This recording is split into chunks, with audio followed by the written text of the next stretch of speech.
What's up sa inyo mga boss? So for today's vlog mga boss, meron tayong i-unbox at ikakabit na rin sa ating Mio mga boss. So bago yon, maliligo na tayo. 3, 2, 1. Yan, so yun na nga. Ayan, katatapos na natin maligo. Ayan, so titingnan na natin yung ikakarga nating bago sa ating Mio mga boss na for sure magi-enjoy ako sa pagmumotor sa pagmumotor mga boss. Magi-enjoy po tayo sa pagmumotor at sa paggamit ng Mio natin na to mga boss, dahil isa to sa feature na maganda sa Mio mga boss. So papakita ko na and then yeah.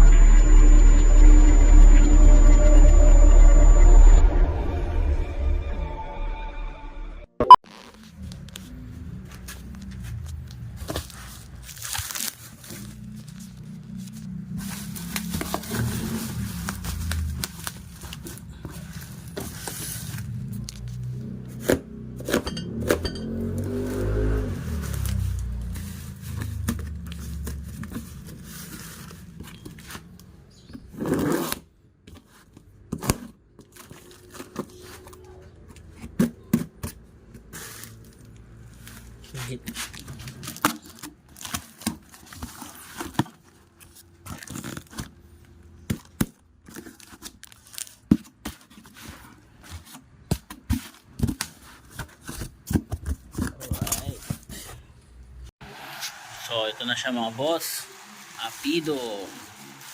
Yan. So papakabit na rin natin ito mamaya kay Pakumbong mga bossing. So ayan yung ating Apido mga boss.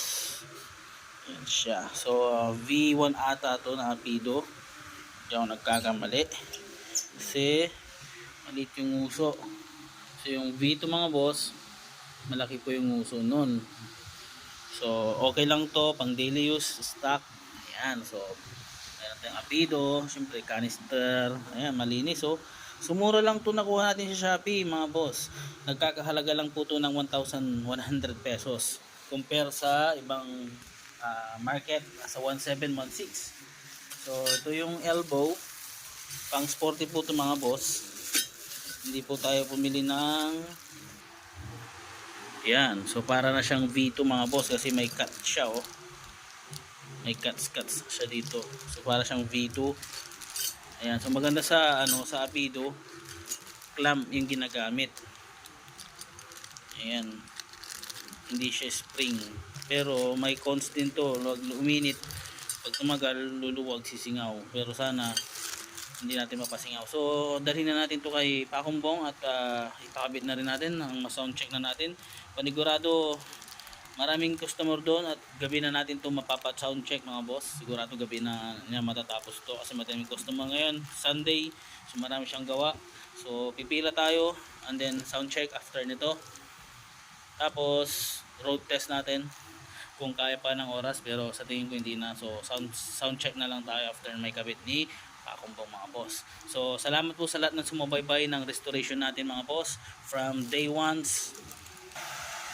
yan, so from day 1 up to now mga boss. So marami pa tayong papalitan doon kasi yung engine cover natin kupas na, puti-puti na, scratches, and then yung tapaludo sa likod same din ng issue, and then yung footboard hindi na kasi may cover naman siya, so hindi kita yung pagkaluma niya. And then yun, after nun siguro next is braking system na tayo para at least maganda-ganda yung pagpipreno natin at hindi tayo basta-basta mag sudden stop kasi minsan yung pagiging stock sobrang lakas kasi nun eh.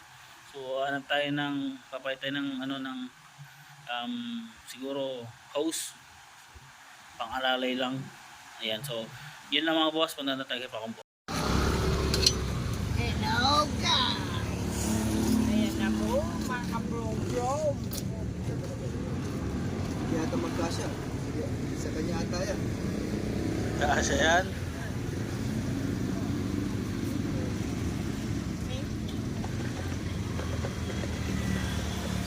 Tempo.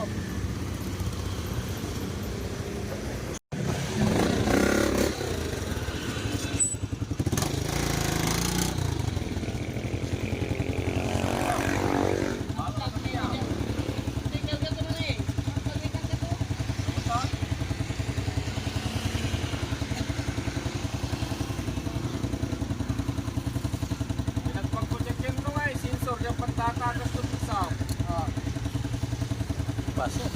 Tao, ay selamat ay. No. Ay selamat tan.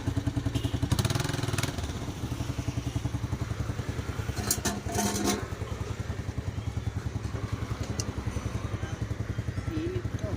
Ha? Ipinit. Ting sundok.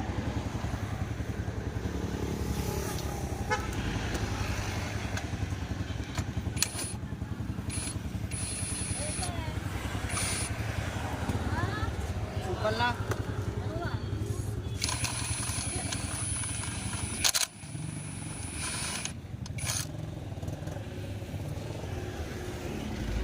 Bomba.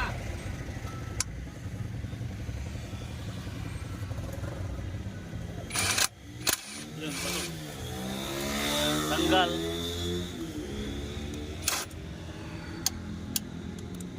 Lakas naman kasi yan, power tools mo.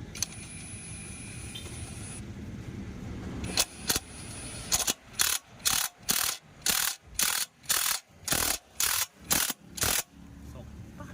Pasok. Idols. Eh, namali ka motor.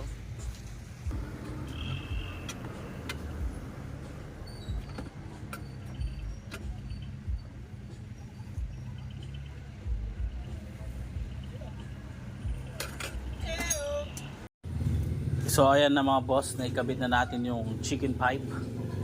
So sound check tayo. Chicken pipe ala manok.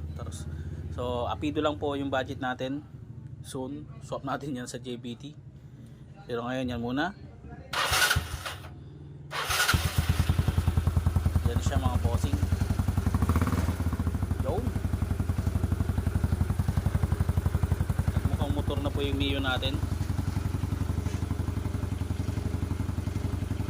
Yan. Sheesh. Isang red naman dyan. Sheesh. So yon mga boss, nakita nyo na po yung ating malahasang apido kung saan nabulabog natin ang buong Maryland. Charot. So apido lang po yung naging kaya ng budget natin. For the meantime, siguro swap na lang natin siya pag medyo okay na yung engine natin. Swap na lang natin siya sa JBT para mas maganda ang tunog. So dito ko natin natapos yung ating vlog mga boss. Maraming salamat sa panunood mga boss. So peace. See you at next vlog.